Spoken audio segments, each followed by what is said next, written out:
Hey there, welcome to my episode today. Before I go on, remember to hit that subscribe button and smash that like button for me. Let's really break YouTube's algorithm. Share this with everyone you can so they can benefit from today's message. So, over the last week, I've probably been asked at least a dozen times, how do I really know whether or not my child likes school or just hates school because they seem to be coming home all the time, especially the older they're getting, a lot more stressed than they were when they were younger. And that joy of learning has now turned into what is becoming a really stressful experience. You remember a time when they just used to love learning. Remember a time when they used to love going to school, and school was about friends, it was about socializing, and now it's just about getting homework done. It's about getting tested. It's full of anxiety at times and lots of stress and overwhelm and all that horrible stuff that just, while it's part and parcel of the learning experience, is really beginning to affect their love of learning.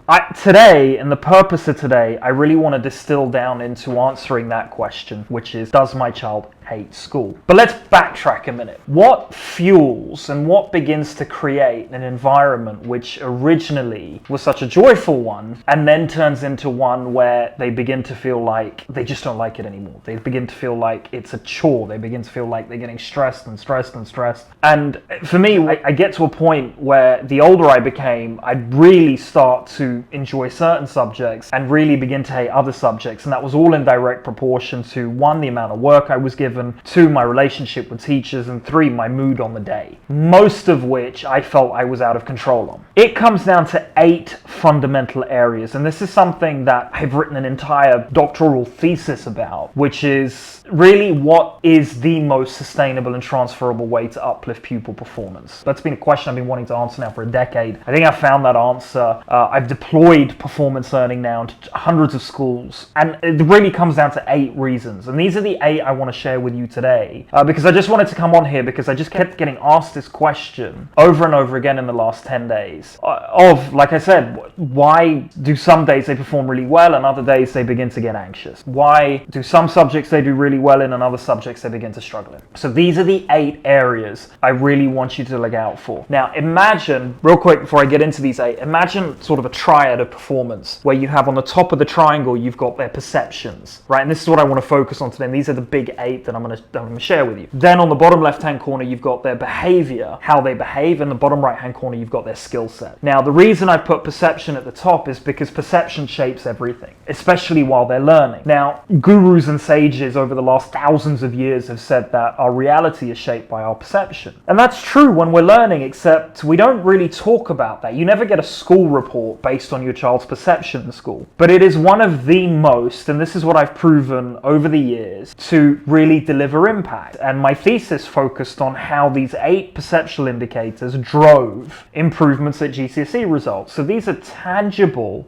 data points, and I want you to look at them as data points now, as black and white concrete data points that really begin to affect their learning, either positively or negatively. All right, so these are the big 8. So grab a pen and paper and write these down, because it'll be one of these 8 areas that your child will be struggling in. If they start to struggle in multiple areas, i.e. 3 to 4 out of these 8, that's when what can be stressful, and stressful is normal. Stress is a natural phenomenon that occurs when we're learning. So I'd be cautious of someone saying they can eliminate all stress in school, because the very nature of learning is a stressful experience. What we really want to focus on is stopping that stress from turning into strain, and then that strain turning into hate. And how many times have you heard a pupil or your child say, like, I just hate this subject, or I hate the way this teacher's teaching me, or I hate the fact that I have so much homework? And that's what we need to look out for, and there are multiple areas within that journey. But when stress turns into strain, prior to strain turning into hate, turns into disengagement, and disengagement then turns into hate because they begin to feel alienated. These are the 8 I need you to look out for. Perception indicator number 1 is their perceptions towards the institution they're learning in. What are their perceptions towards school? Do they enjoy it? Do they feel slightly neutral about it? Do they really thrive in the environment they're learning in? That's perception indicator number 1. Perception indicator number 2 is their perception towards learning itself. When they're sitting down to learn, what are they saying to themselves? What are they feeling? What are they thinking? How are they behaving? How are they seeing that work that they have in front of them? Area number 3 is their self-perception. How do they perceive themselves in the learning environment? I bet you've experienced times where out of school, they can be entirely different human beings than when they're in school. That's their self-perception. How is that affecting their model of the world when they're in school?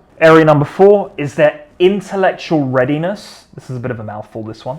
Their intellectual readiness and their emotional eagerness to learn. That's really key. And this is one of the metrics that throughout my research was one of the defining data points that really drove actual results. I'm talking about hard evidence on improving exam results and test scores. So to break this down a little further, are they intellectually ready to learn? Do they have the core skills they need? Not necessarily are they good at math, or are they good at English, or are they good at geography or history or science? Do they have the core skills that they can then apply? I'm talking about application skills, structuring skills, retention skills, etc., etc. And then alongside that, where are they with regards to their emotional eagerness, their motivation levels, their ability to diffuse stress and anxiety towards tests and exams, their engagement levels in class, their ability to handle feedback from teachers effectively, to use that information to better their learning, right? So that's a really important data point. Number 5 in all of this is their perceptions towards their teachers. This is key, right? Their perception towards their teachers. So in other words, do they feel they can meet the demands that their teachers are placing on them? Do they feel that they can really take in the feedback that teachers are giving to them in a much more empowering mindset than frustration and criticism? Then we move on to area number 6. Now this is key. I get this all the time, and often my work is confused. It's like, how do I motivate my child? Well, motivating anyone to do anything is really difficult. I bet you've tried, and a consequence of you trying to motivate your child, you've ended up feeling stressed and anxious as a result. And it's exhausting. How exhausting is trying to motivate someone? This looks at their effort and determination. So it's a simple formula. Effort plus determination equals motivation, right? If they're willing to put the effort in and they're willing to sustain that through a lot more determination, they're going to be a lot more motivated. So this one metric really looks at their effort and determination levels. And then finally, we've got 2 more. One, it's their perceptions towards showing up to learn. This is the 7th data point. And really this unpacks when they have extra support or extracurricular activities or that period 7 or 8 at the end of the day, which is optional, are they motivated to show up to learn?